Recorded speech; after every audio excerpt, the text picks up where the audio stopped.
Ini adalah orang paling brutal yang pernah saya temui. Salah satunya, saat dia menghadiri pernikahan orang lain. Dia tertarik dengan pengantin yang cantik. Dia langsung membawanya ke dalam kamar. Kemudian langsung memperkosanya. Setelah selesai, dia mengatakan kepada bawahannya bahwa pengantin wanita masih perawan. Dan pengantin wanita karena dipermalukan, maka sangat malu untuk bertemu suaminya. Pengantin wanita langsung bunuh diri. Yang lebih menyedihkan, pengantin pria saat menghadapi kematian tragis kekasihnya. Walaupun hatinya sangat sedih dan marah, tapi tidak ada yang bisa dia lakukan. Dia hanya bisa berpura-pura itu adalah kecelakaan. Karena pria ini dia tidak bisa melawannya. Pria ini di jalanan, melihat wanita manapun yang dia inginkan. Bahkan gadis di bawah umur. Dia juga akan memaksanya masuk mobil dan membawanya pulang. Bahkan ada polisi di sekitar. Mereka hanya berpura-pura tidak melihat. Karena di negara ini selama dia bahagia, dia dapat melakukan apapun yang dia inginkan. Siapa saja membuatnya tidak senang, dia langsung menusuknya hingga mati. Kau pikir itu hanya film? Ini adalah sesuatu yang nyata. Dan kenyataan lebih kejam daripada film. Ada hal lebih buruk dari yang bisa Anda bayangkan. Jadi siapa sih pria ini? Dia adalah pria terkenal, Uday Hussein. Dia adalah presiden terkuat dalam sejarah Irak, anak dari Saddam Hussein. Tapi setelah keberhasilan pembunuhan Uday, masyarakat Irak merayakan seluruh negeri. Menurut pihak Uday, kenangan dari pihak-pihak yang masih hidup, orang yang dilecehkan sampai mati oleh Uday, setidaknya ada ribuan orang. Dia sangat liar. Gadis yang tidur dengannya setiap hari harus berbeda. Hidupnya bahkan lebih boros. Dia memiliki rombongan yang tegap, yang bertanggung jawab atas makanan dan pakaiannya. Di negara ini, Uday selain takut pada ayahnya Saddam Hussein, hal yang paling dia takuti adalah dibunuh orang lain. Karena ada terlalu banyak orang mencoba membunuhnya. Jadi dia ingin mengikuti jejak ayahnya Saddam Hussein. Dia mencari pengganti untuk dirinya. Agar penggantinya muncul di depan umum. Dirinya akan mengawasi dari jauh. Haya adalah teman sekelas Uday. Kedua pria terlihat sangat mirip. Hal ini membuatnya menjadi pilihan pertama untuk menjadi pengganti Uday. Meskipun untuk menjadi pengganti, dia dapat hidup seperti orang kaya. Tapi pada saat yang sama dia telah kehilangan identitas dirinya.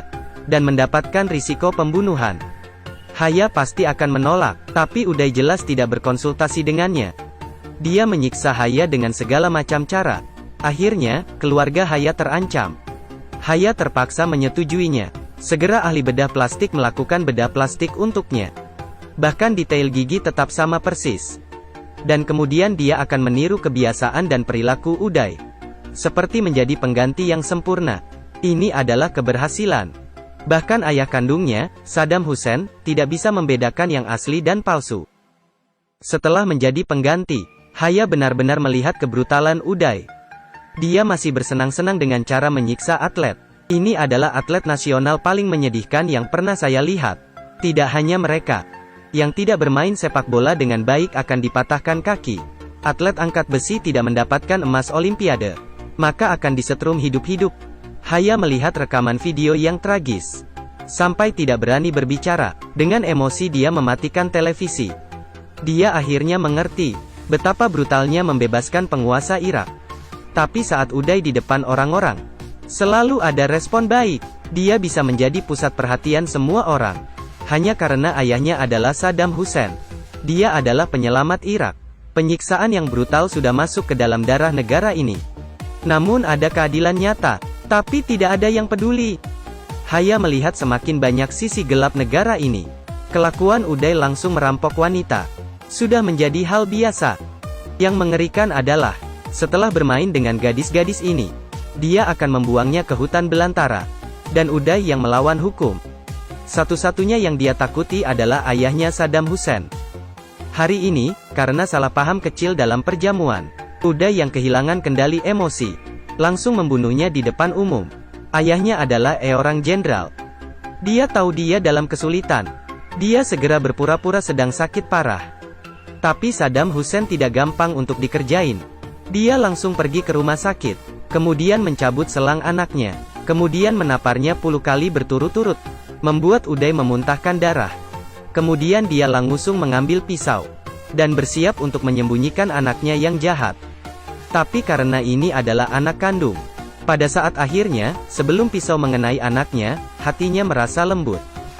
Namun Uday yang berhasil melarikan diri, masih belum konvergen. Dia terus menjalani kehidupan yang kurang ajar. Rakyat di negara ini harus menderita kesakitan dari pertempuran perang. Dia mengirim penggantinya Haya untuk maju ke depan untuk meningkatkan moral tentara. Namun dirinya berbaring sendiri di tempat tidur. Tonton siaran langsung tentang dirinya sendiri. Haya dibunuh dalam perjalanan kembali. Dalam baku tembak yang kacau, jari kecil Haya hilang. Tubuhnya juga sudah cacat. Ini berarti bahwa menjadi pengganti Uday tidak lagi sempurna. Haya tahu dirinya sekarang sudah tidak bernilai bagi Uday. Dia harus menemukan cara untuk melarikan diri dari Uday sesegera mungkin. Jika tidak, hanya ada satu jalan buntu yang menunggunya. Dia diam-diam menelpon Uday. Ada seorang pelacur di sekitar. Pelacur itu juga sangat membenci Uday. Mereka memutuskan untuk bertarung bersama dan melarikan diri dari telapak tangan Uday. Pria ini berani secara terbuka menembak mati putra Presiden Irak. Dalam perlindungan banyak orang, Haya segera dipaksa ke sudut. Ketika tidak bisa mundur lagi, pelacur itu membuka pintu lift untuk bertemu dengannya. Keduanya pergi ke tempat parkir bawah tanah.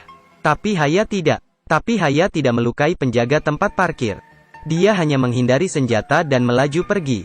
Pelarian kali ini berarti akan diburu oleh seluruh orang Irak.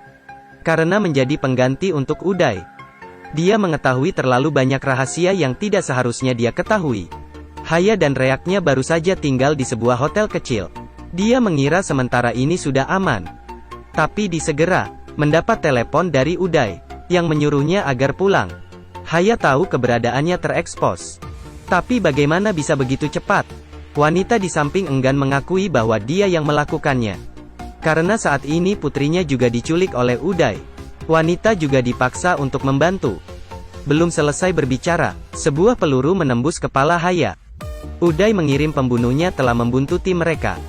Untungnya, dia diusir oleh petugas patroli yang tidak curiga. Tapi segera Haya mendapat panggilan lain. Uday menculik ayah Haya dan mengancamnya. Tapi ayahnya tahu, bahkan jika Haya kembali, keduanya akan dibunuh. Uday yang brutal, tidak pernah menepati janjinya sama sekali. Dia memberitahu anaknya, agar tidak usah peduli tentang dirinya. Kematian tragis ayahnya, membuat Haya mengerti.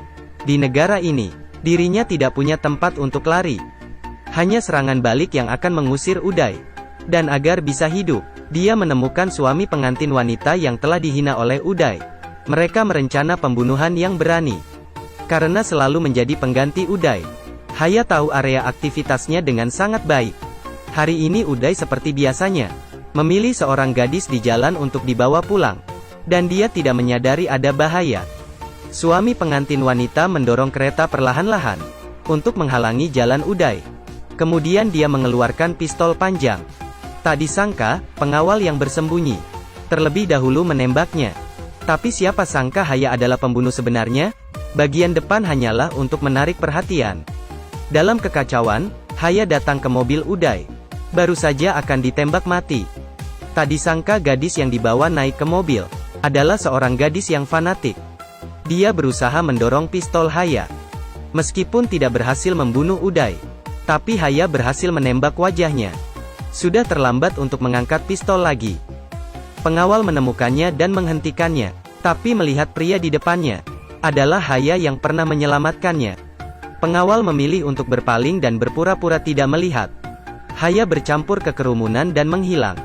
Pembunuhan dewa ini terjadi pada tahun 1996. Hal ini telah benar dalam sejarah. Dia meninggalkan Uday dengan cacat permanen, sehingga tidak bisa bersenang-senang lagi. Dan 7 tahun kemudian pada tahun 2003, iblis jahat ini ditembak mati oleh militer AS. Sampai ketemu lagi di video berikutnya.